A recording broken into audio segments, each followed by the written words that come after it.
Guys, today I'm doing the video. It's called the top 10 mini games in Funland by Stampy.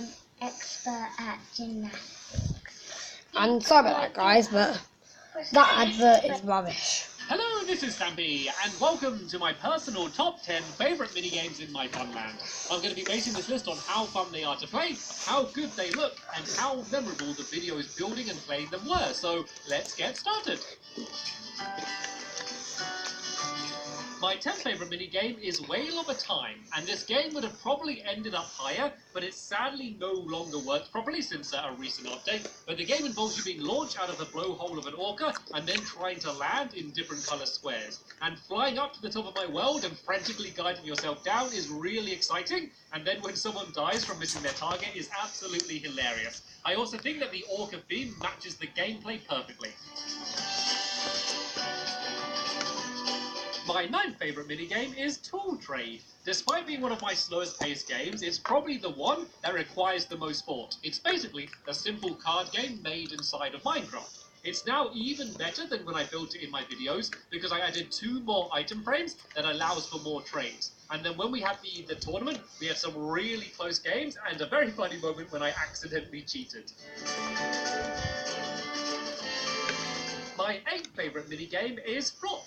I made Flop at a time when I was still learning how redstone worked in Minecraft, and the game's all about dodging extending pistons while trying to accurately flick your fishing rod to knock the other player down. It's a game that anyone can understand after only playing for a few seconds, but it takes a lot of time to master. It's non-stop Flop action. My 7th favourite minigame is Castle Crumble. Castle Crumble is another game that's all about strategy and just a little bit of luck. Both players build a sandcastle and hide a coloured piece of wall somewhere inside. They then take turns trying to track down the other person's block while also defending their own. There are so many different options for how you could build your castle and attack the other players, meaning that it should never get dull or repetitive. The sandcastle theme also fits the gameplay really well. My 6th favourite minigame is Bouncy Boats. Bouncy Boats is one of the oldest minigames in my Funland, and the one that requires the most teamwork. Players need to work together to get from one side of the river by allowing them to jump off each other's boats. It's mainly about parkour, but then turns to dodgems once the boats get close together. There are few things more satisfying than jumping off an opponent's boat and ending up winning the round. You are also treated to the sight of your frog poking out its tongue and the other frog crying at the end of the game. What more could you want? My 5th favourite minigame is Fashion Sense. This is one of my most challenging games.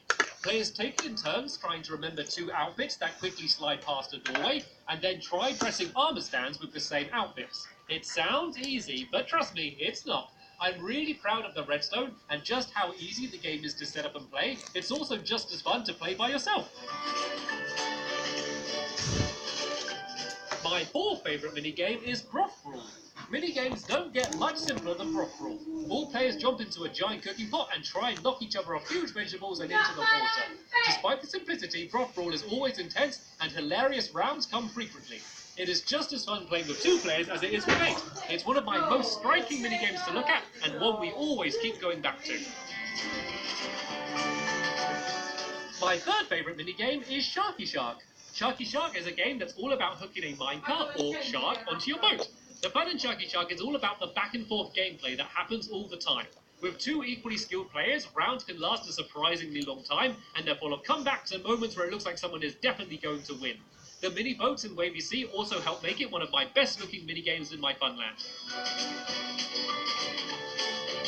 My 2nd favourite minigame is Flower Power. Flower Power is my only PvP battle minigame in my entire Funland. It is all about trying to collect the other team's flowers and placing them on top of your plant pot. The big twist is that you're also allowed to pick up your own flowers so that your opponents need to take you out in order to win. This allows for lots of different options for strategies, and the relatively small arena means that games are fun no matter how many players are in the game. Battling in Minecraft is always fun, and Flower Power works as a great game mode and arena for some really exciting battles. My number 1 favourite minigame in my Funland is Temple Trap. I have never had more fun playing a minigame in a video than when we had our Temple Trap tournament. None of my other games come close to the tension and excitement you feel when trying to avoid the Seekers while you sneak around the temple. Every game we played was completely different, but usually ended in an exciting chase. The giant pyramid stands out in my Funland when you look at it from the outside, but it's the hiding, sneaking, and running that goes on inside that makes it my favorite minigame in my Funland.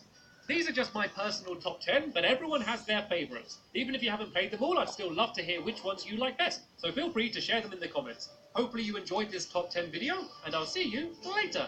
Bye! Bye.